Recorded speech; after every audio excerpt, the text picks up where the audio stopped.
Hello guys, welcome back. कैसे हो आप सब। मेरा नाम है ज़िशान आसम और आप देख रहे हो it's for you YouTube channel. आज की वीडियो में हम बात करेंगे पोलैंड के वर्क परमिट के हवाले से। बहुत से दोस्तों की क्वेरी आ रही थी पोलैंड को लेके, क्योंकि इस वक्त पोलैंड बहुत ही हॉट स्पॉट है यूरोप के अंदर, स्पेशली इंडियन वर्कर्स के लिए जो इंडिया से अप्लाई कर रहे हैं और वो लोग जो स्पेशली दुबई से यूएई पोलैंड का वीज़ा अप्लाई करते हैं। तो पोलैंड में इस वक्त बहुत ज़्यादा लोग आ रहे हैं और बहुत से लोगों के सवाल आते हैं कि पोलैंड के लिए हमारे एजेंट ने हमसे 1 साल से फ़ाइल ली हुई है, 1 साल से हमने पैसे दे रखे हैं और अभी तक हमारा कोई डिसीजन नहीं आ रहा। तो आज की वीडियो में आपको बताऊंगा और समझाने की कोशिश करूंगा कि पोलैंड का वर्क परमिट आपका कितनी देर में आ जाता है और जो एजेंट आपसे एक साल से पैसे लेके बैठे हुए हैं तो वो एक्चुअल में पूरी कहानी है क्या, टोटल टाइम पीरियड कितना लगता है पोलैंड के वर्क परमिट के ऊपर, और आप लोग ये वर्क परमिट खुद कैसे चेक कर सकते हैं कि ओरिजिनल है या फेक है। तो वीडियो में आगे चलने से पहले आप तमाम दोस्तों से गुजारिश है कि वीडियो को प्लीज़ आखिर तक ज़रूर देखिएगा और अगर आप हमारे चैनल पर नए हैं तो चैनल को सब्सक्राइब कर दें और वीडियो को लाइक कर दें। अब सबसे इम्पॉर्टेंट बात यह है कि पोलैंड क्योंकि शेंजन का कंट्री है, लेकिन पोलैंड की जो वर्क वीज़ा देने की जो वर्क परमिट इशू करने की जो प्रोसेस है वो शेंजन के बाकी कंट्री से थोड़ा हट गया। अब बाकी कंट्रीज़ में तो नॉर्मली ये होता है कि पहले आपको एक जॉब ऑफ़र लेटर दिया जाता है, फिर उसके बाद लेबर मिनिस्ट्री की अटेस्टेशन होती है फेडरल मिनिस्ट्री की, और उसके बाद वर्क परमिट बन के आपके कंट्री जाता है। लेकिन पोलैंड के अंदर ऐसा बिल्कुल नहीं है। पोलैंड के लिए अगर आप वर्क वीज़ा अप्लाई करते हैं या कोई एजेंट अगर आपके बिहाफ पे वीज़ा अप्लाई करता है तो उसको ऑफ़र लेटर की ज़रूरत बिल्कुल नहीं होती। ऑफ़र लेटर उस सिनेरियो में काउंट किया जाता है अगर आपकी बहुत हाई लेवल की जॉब है, यानी कि कोई ऐसी जॉब जिसमें आपको एक महीने में 10,000 यूरो मिल रहे हों या 5,000 यूरो आपकी सैलरी हो, कोई बड़ी हाई स्किल की जॉब है तो उसके लिए ऑफ़र लेटर चाहिए होता है बड़ी कंपनी से।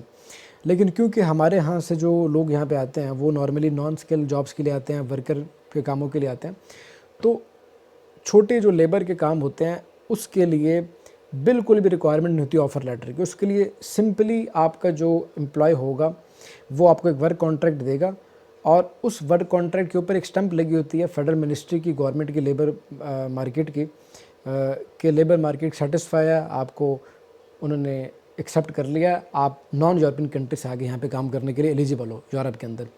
वो एक्चुअली लेबर मार्केट क्या होती है और ये स्टंप किस चीज़ की होती है। अगर आप अपने वर्क परमिट के बारे में ये जानने के लिए इंटरेस्टेड हो कि आपका वर्क परमिट ओरिजिनल है या फेक है, तो आप अपने एजेंट से ऑफ़र लेटर ना मांगें, क्योंकि ऑफ़र लेटर कोई भी आपको प्रिंट करके दे सकता है एडिट करके। एक दिन में 1,000 वर्क परमिट ऑफ़र जो है वो आप कोई बंदा भी उसको प्रिंट करके आपको दे सकता है।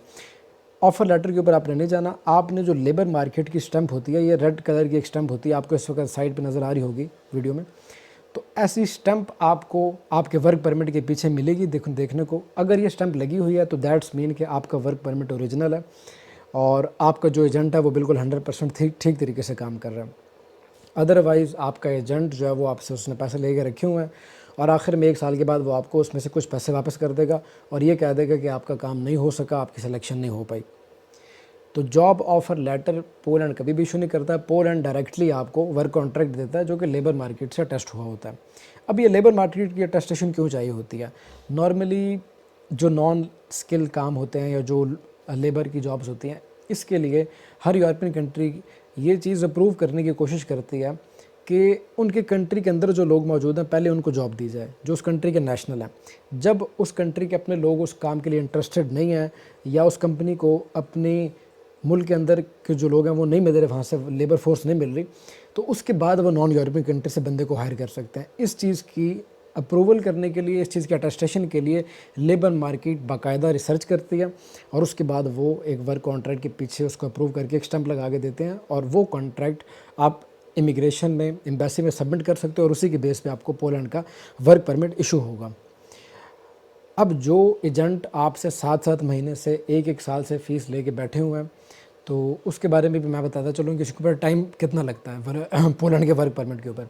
नॉर्मली पोलैंड का जो वर्क परमिट है उसको इशू होने में और आपके पोलैंड ट्रैवल करने में जो पूरा टाइम पीरियड है वो तकरीबन 4 महीने का लगता है, जिसमें 2 महीने लगते हैं लेबर मार्केट के अटेस्टेशन को और 1 महीना लगता है आपको वर्क परमिट दिया जाएगा और उसके ऊपर आपने अप्लाई करना है एम्बेसी में जाके पोलैंड का वर्क वीज़ा। अगर आप बहुत ज़्यादा टाइम पीरियड भी ले लें तो 4 महीने से ज़्यादा आपका टाइम बिल्कुल भी नहीं लगता। मिनिमम आप 3 महीने इसको काउंट कर सकते हैं और ज़्यादा से ज़्यादा 4 महीने।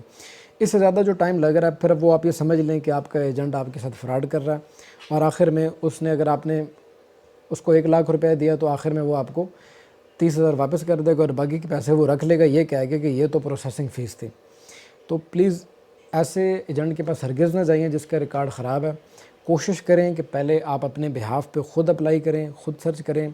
हमने आपको बहुत सी वेबसाइट्स भी दिखाई हैं पोलैंड के हवाले से, कैसे आप ख़ुद जॉब तलाश करके पोलैंड का वर्क परमिट हासिल कर सकते हो।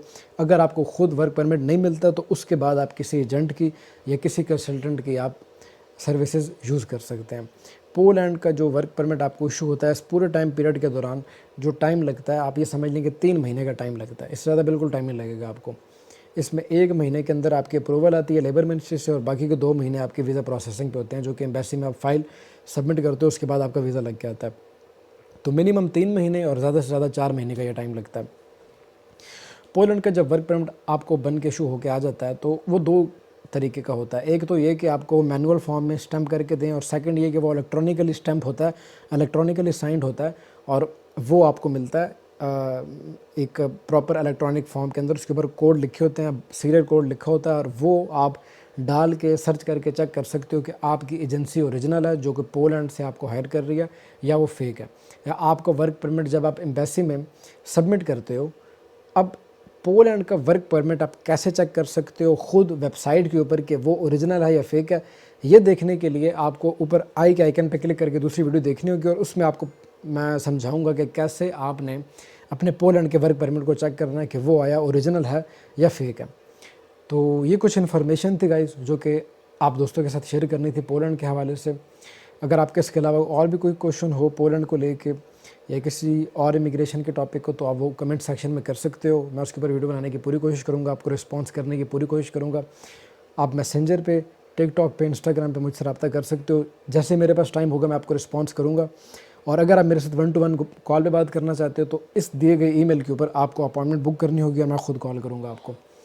और इसी के साथ अब ज़िशान आसिम को दीजिएगा इजाज़त। मिलते हैं इसी तरह की किसी अगले वीडियो में, तब तक के लिए टेक केयर, अल्लाह हाफ़िज़।